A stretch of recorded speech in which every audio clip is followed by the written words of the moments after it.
Isfahan, the blue and ochre city. A city of 2 million inhabitants, permeated by multiple Ottoman, Mongolian, and Persian influences. This stopover on the Silk Road is an oasis in the middle of the Iranian desert plateau, 340 kilometers south of Tehran. It is the third largest city in Iran, perched at 1,570 meters above sea level.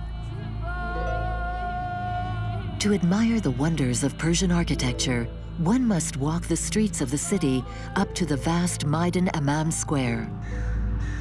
It is dominated by a jewel of sacred Persian art, the Shah Mosque. Also known as the Imam Mosque, it was built in the 17th century under the orders of the Safavid ruler Shah Abbas I. This masterpiece, known for its immense dome with blue glazed ceramics, was to be the symbol of the Safavid dynasty's royal and spiritual power. The sovereign wanted to make Isfahan a flamboyant capital, so he drew up the plans for a new city. Facing the Shah Mosque, the Meydan Imam is the nerve center of the city. It is one of the largest squares in the world. The Great Bazaar of Isfahan encircles its gardens. And as soon as the sun rises, the shops are open. Craftsmen and traders appear to be always working.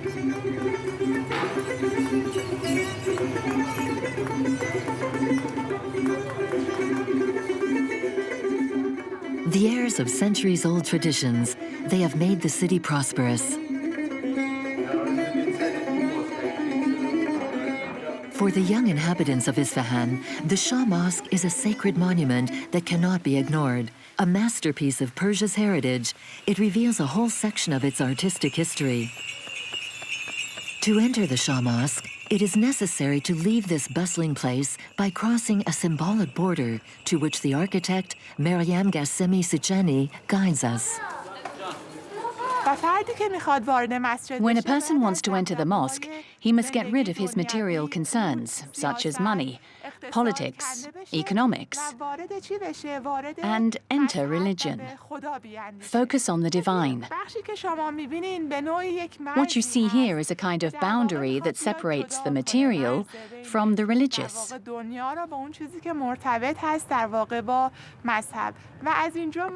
This space, called the Jolojon, is a kind of first entrance. The doors of the bazaar open on either side and allow access to the main entrance of the mosque.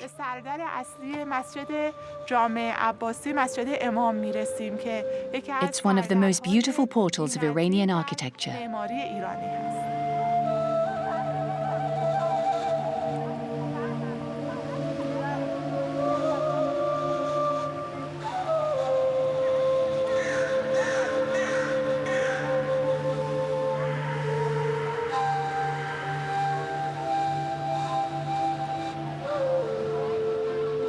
The Pishtak, the great portico, and its first 2 minarets are in the axis of the gardens of Meydan, but it was necessary that the Shah's mosque be directed towards Mecca, which is 45 degrees towards the east.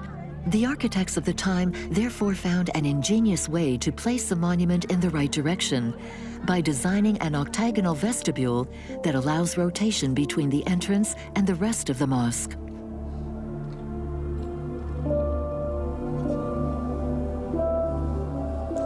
It is through this richly decorated vestibule that one reaches the large inner courtyard, typically Persian with its 4 iwans, these huge vaulted porches. A harmony that has long inspired the architect Mohammad Massoud.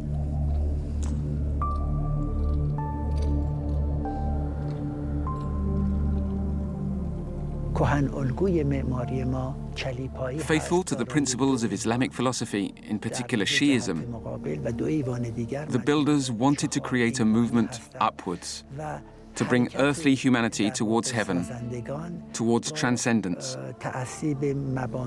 You have to realize that the large minarets are 54 meters high.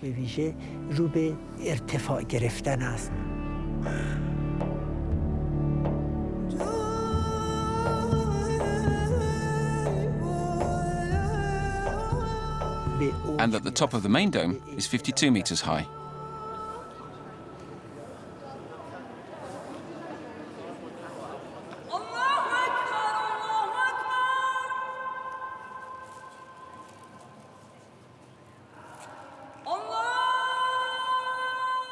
Under this incredible cupola, at a precise point in the center of the prayer hall, it seems that everything you say will be repeated 7 times. Indeed, the acoustics allow the sound to echo through the mosque, giving an unprecedented breadth to the singing of the faithful.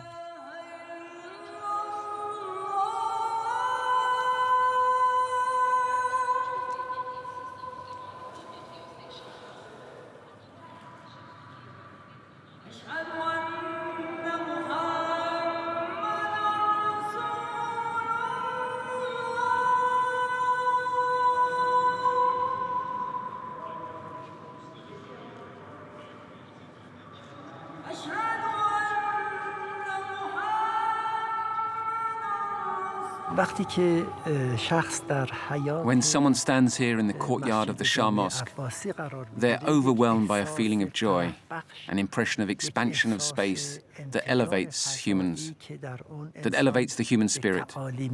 It is, in any case, the emotion that I personally feel when I come here, entering this vast and open space. It's a very good feeling, like our spirits are flying.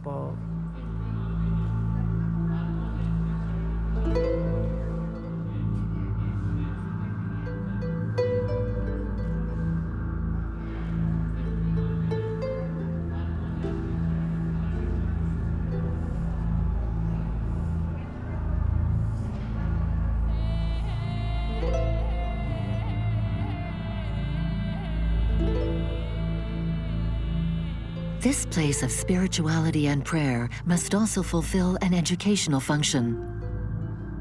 A mosque must always be built with a madrasa, its Quranic school. The Shah Mosque now houses nearly 200 students.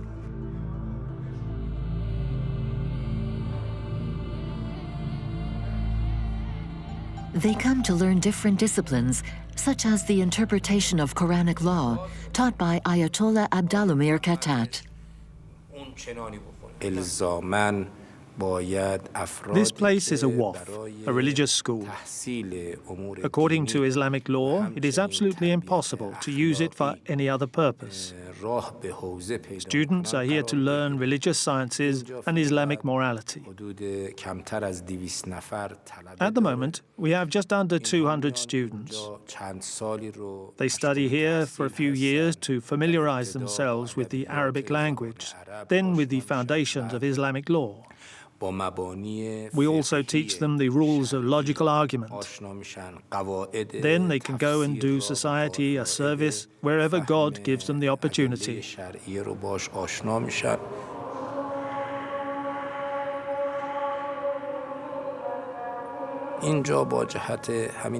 As this place has a double function of being both a mosque and a school, we have woven a very strong link between science and piety. Besides, it's not just us. It's like that in Islam.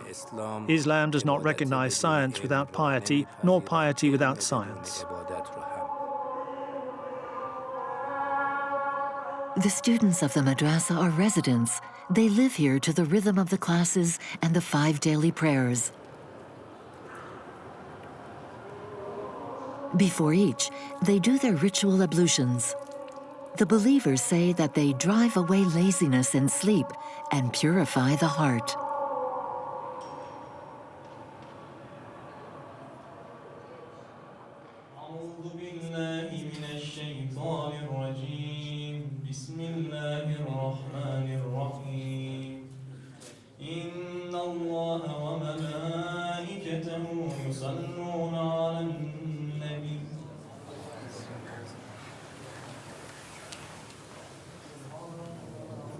For prayer, Shiite Muslims prostrate themselves on the turba, small blocks of clay from one of the Shiism's holy places. It is a sign of humility and submission to God.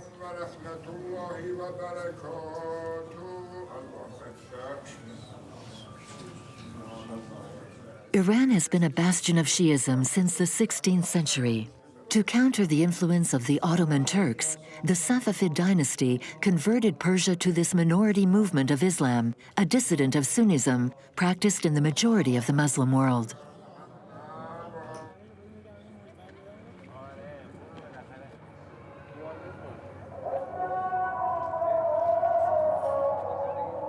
When they come to the mosque for prayer, women are quite discreet. In the passageways and corridors of the Shah's Mosque, their furtive silhouettes are out of sight.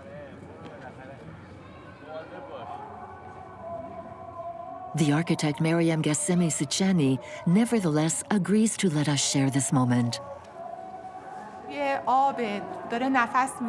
Most people who come here see the mosque as a representation of paradise, with all the elements that make it up. For the faithful, it is a reminder of the reward that awaits them for their good deeds, the eternity of paradise.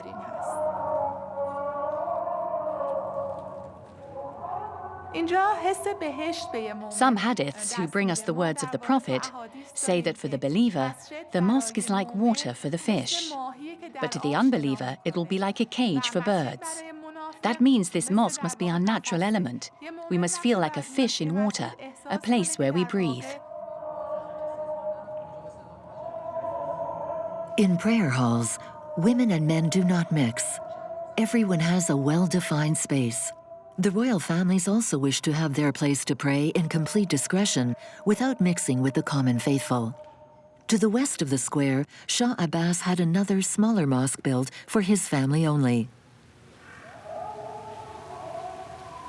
This mysterious place has long aroused the curiosity of the inhabitants of Isfahan. Architect Mohammed Massoud now knows the secrets. The Lotfollah Mosque reveals another facet of the Safavid dynasty's refinement. Consisting of a unique and vast prayer room, it is known for the finesse of its arabesques and its play of light. In this room, light is a symbolic representation of divine wisdom, illumination, a divine sign above all else.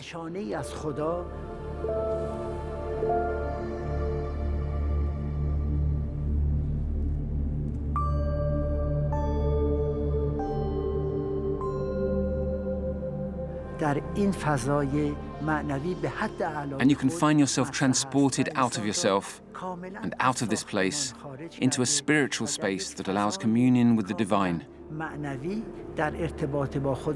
This lighting is carried out by skylights, which are on the base of the dome and which regulate the arrival of light. They have a decorative function, but above all, they regulate the arrival of light on the mosaics of the walls and those of the cupola.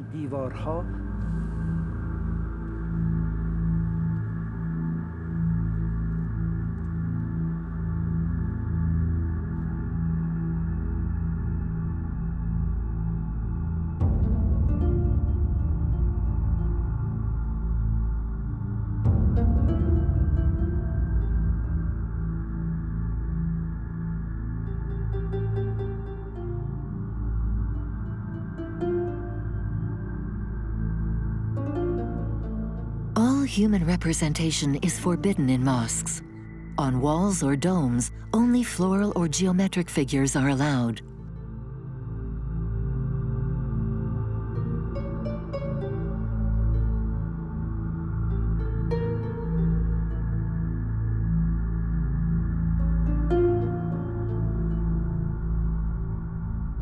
These ornaments are in fact an ancient writing. Inherited from the Abbasids, they transcribe verses from the Quran.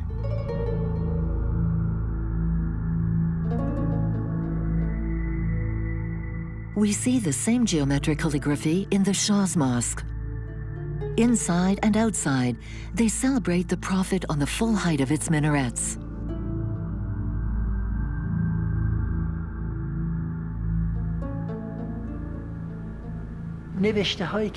The writings we see in the mosques of the Safavid period are often geometric representations of the name of the Prophet Muhammad,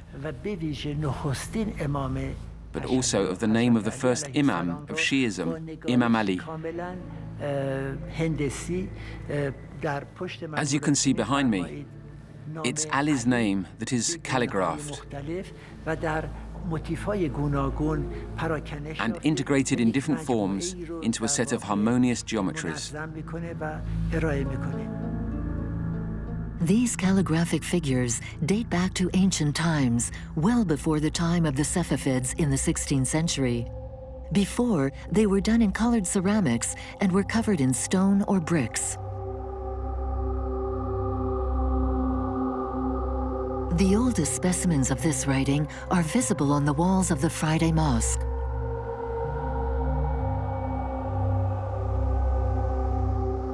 Made entirely of mud bricks, it is of a purified beauty. Its construction would have begun in the 8th century, and with its restoration and extension works, it has been imbued with various artistic influences.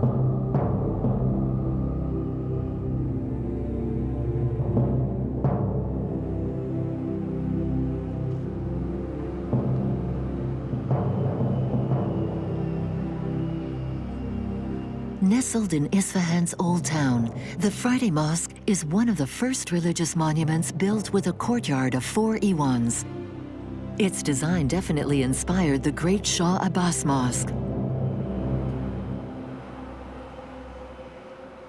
To erect his new building, the king summoned the best craftsmen and placed at their disposal the most beautiful materials. But 4 centuries have passed. The weather and extreme temperatures have altered the beauty of its ceramics. For several years, a restoration program has been trying to preserve this exceptional monument with the support of UNESCO. This painstaking work provides for the restoration of the dome's mosaics, as well as for the interior facades of the courtyard.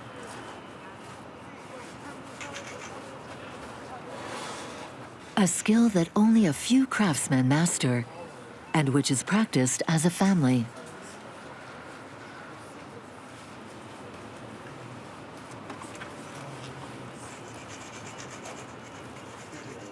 Hossein Pakdel is in charge of this long-term project.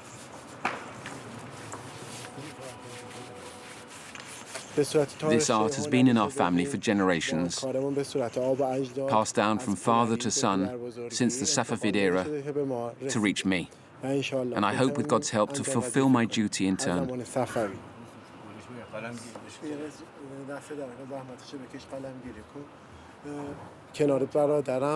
I work alongside my brother and father, and we have the task of renovating the decoration of the facades and the cupola.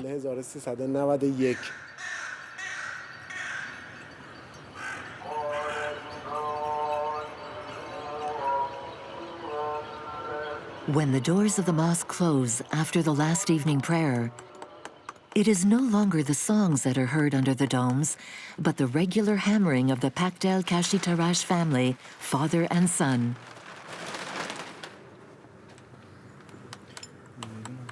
They each have their speciality. The task of drawing the complex restoration plan of the mosaics belongs to Ali Pakdel, the younger brother. What you see here is a large plan of a part of the dome. It is only 1/16 of the dome.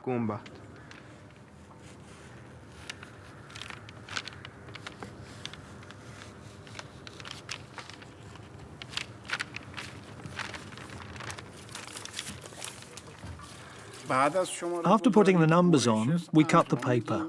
We must be precise, and even if we have 100 meters of paper, we must not be wrong. We have to be on the lines and without rulers. And then we glue the cuts to the tiles.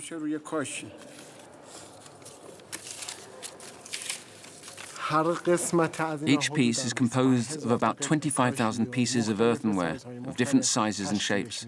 And on the whole dome, we have about 500,000 pieces over the entire surface.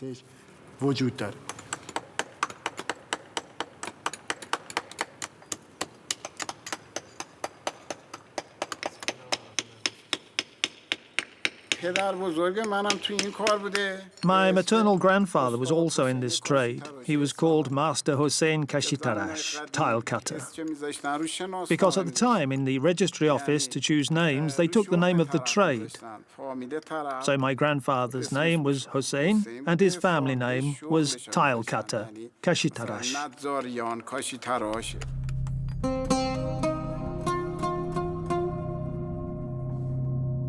To cope with the scale of this project, the ceramicists work late in the cool of the night.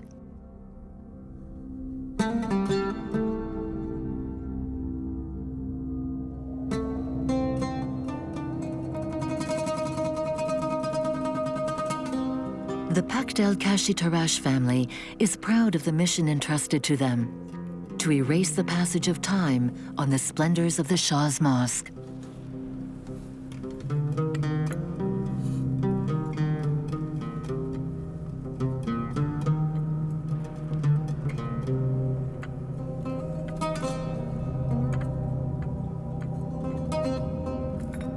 Once cut, the pieces of earthenware are assembled on the dome's mold, like a puzzle.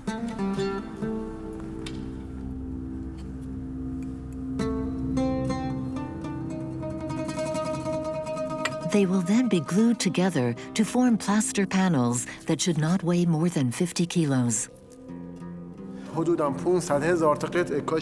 These 500,000 pieces add an enormous weight to the dome.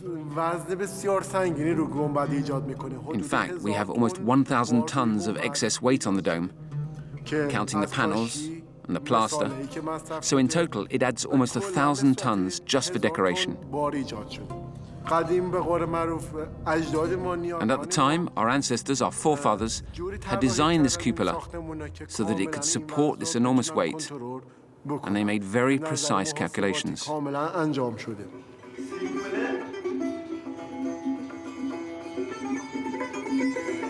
To immerse yourself in the subtle art of Persian ceramics, one must push open the doors of the workshops.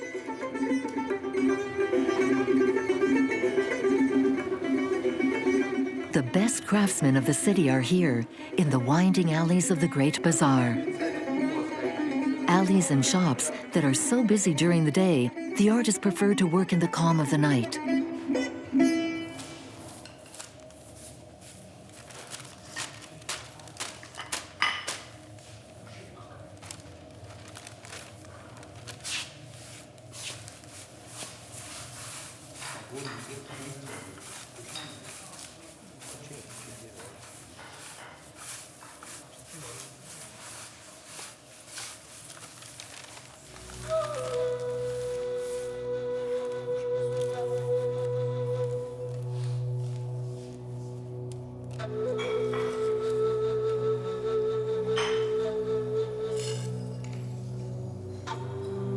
Tolerating neither rulers nor compasses, silence and concentration are imperative to the exercise of this delicate art.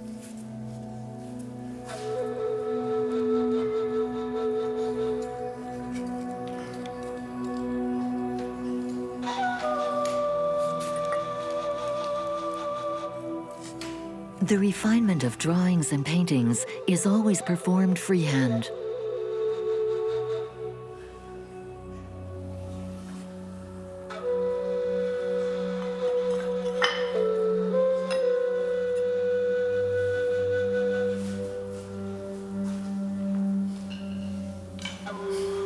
When night falls on the Iranian desert, the ochre and blue ceramics of the Shah Mosque are reborn under the expert hands of the craftsmen of Isfahan.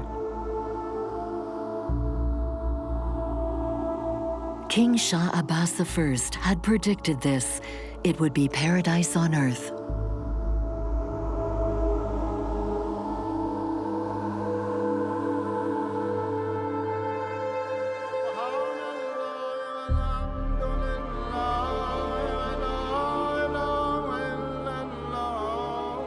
The 1,000 reflections of the arabesques of the Pishtak and the Great Dome will still shine for a long time to testify to the refinement of this dynasty of Persian builders.